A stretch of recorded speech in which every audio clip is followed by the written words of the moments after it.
Hello! Welcome to my channel, Kambusdar.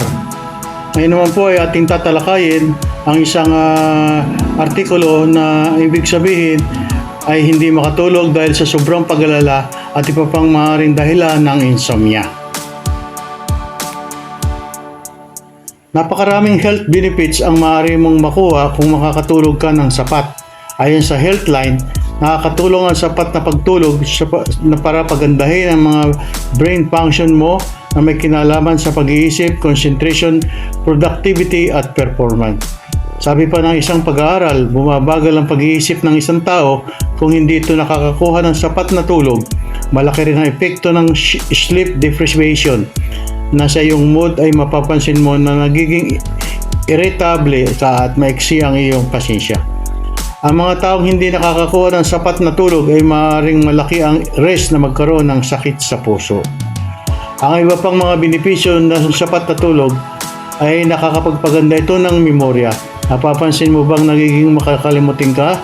Bakit kulang ka sa tulog at paghinga? Ayon kasi sa mga pag-aaral, ang pagtulog ang panahon ng utak mo para iproseso ang lahat ng mga natututunan mo araw-araw. Nakakabawas ito ng stress kapag ikaw ay may sapat na tulog.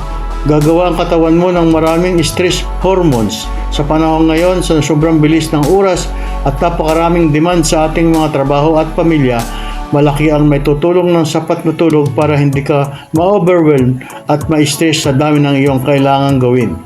Mas maganda rin ang mood mo ang mga taong regular nakakakuha ng sapat na tulog. Nakakapagpalakas ito ng immune system. Sa dami ng karamdamang nagsusulputan ngayon, kailangan mo na talaga ng palakasin ang iyong immune system.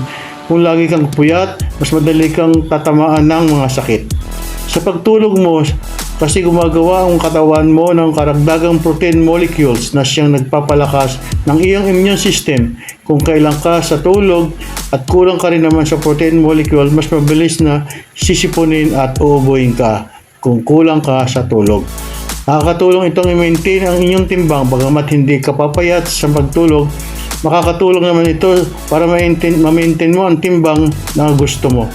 Nakakatulong kasi ang pagtulog para i-regulate ang mga human body at direkta nakaka-apekto sa mga karamdaman mong craving sa pagkain. Bakit hindi ako makatulog? Maraming maaaring dahilan kung bakit ka pagod at inaantok, hirap ka pa rin makatulog. Ilan sa mga sintomas ng insomnia ay hirap sa pagtulog, paggising-gising sa gitna ng gabi, paggising ng masyadong maga at pagiging irritable. Maaaring makaramdam ka rin ng pagod sa umaga kahit na wala kang ginagawa o kahit natulog ka naman. Mga maaaring dahilan kung bakit hindi ka makatulog: stress at pag-alala. Sa panahon ng iyong mga panahon na marami kang mga gawain na nakakabahalang pangyayari sa ating bansa, pati na rin ang buong mundo, hindi na nakapagtataka na marami sa atin talaga ang stress at madalas na mag-alala na maaari itong maging dahilan na hindi ka makatulog. Maaari ring magdulot ng insomnia at stressful life event, trauma at labis na pag-alala. Pagbabago sa schedule. Isa ring dahilan ng insomnia yung pagbago-bago ng schedule kung bakit may newborn ka na sa kasalukuyan, paiba-iba ang sleep pattern na maaaring makaapekto sa iyong sarili sa oras ng iyong pagtulog. Hindi maganda ang sleep environment. Mainit, maingay sa kwarto ninyo. Bakalat ba ito at hindi maganda ang amoy? Alam nyo bang maaaring maging dahilan yan para mahirapan kang matulog? Importante sa sleep environment para hindi ka magkaroon ng insomnia. Sobrang kabusugan. Hanggat maaari, huwag na kayong kumain ng marami kung malapit na ang oras ng pagtulog. Mahirap kasing maging komportable sa paghinga kung ang busog na busog ka na. Maaari ring magdulot ng heartburn at ang labis na kabusugan, lalo na kung nahirapan kang matulog. Iwasan mo ang iyong pag-inom ng mga caffeinated drinks ng isang oras bago ka matulog. Kabilang dito ang kape, tsaa, soft drinks. Kung magigising ka dahil sa mga caffeine drinks, dapat na sa hapon pa lang ay uminom na kayo at iniiwasan mo ang pag-inom nito sa gabi.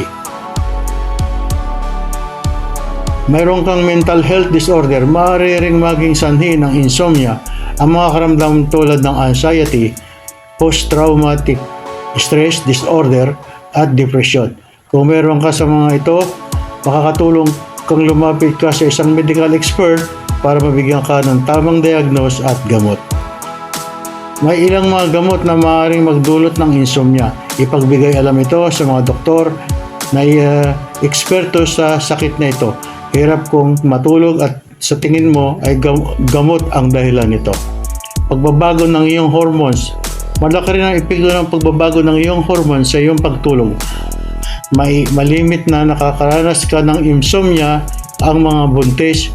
Kung menopausal ka naman, maaaring maistorbo ang pagtulog mo dahil sa tinatawag na night sweat at hot flashes.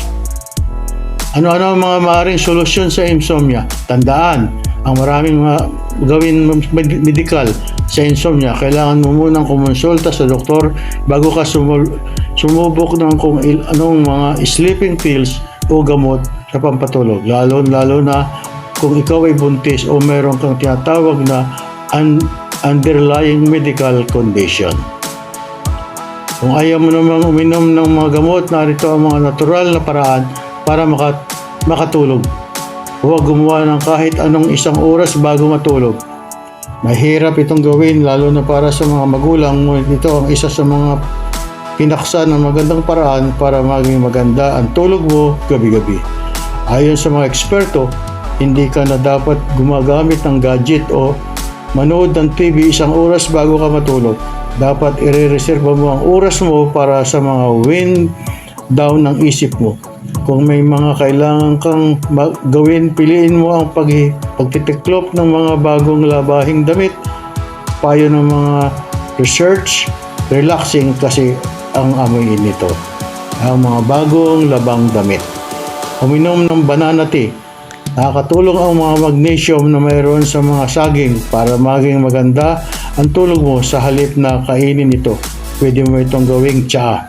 Hiwain mo ang isang taas at baba ng mga saging at saka ito pakuluan sa loob ng 3 minuto. May mga balat, hayaan mo na itong nakababad ng ilang minuto bago ito inumin bilang tsaa. Sana naibigan niyo po ang aking video sa mga insomnia na nararanasan ng mga ibang mga tao dahil sa hindi makatulog ng maayos sa gabi. At may mga tips po dito na inyong gagawin para maging masarap ang iyong tulog at maalis ang insomnia.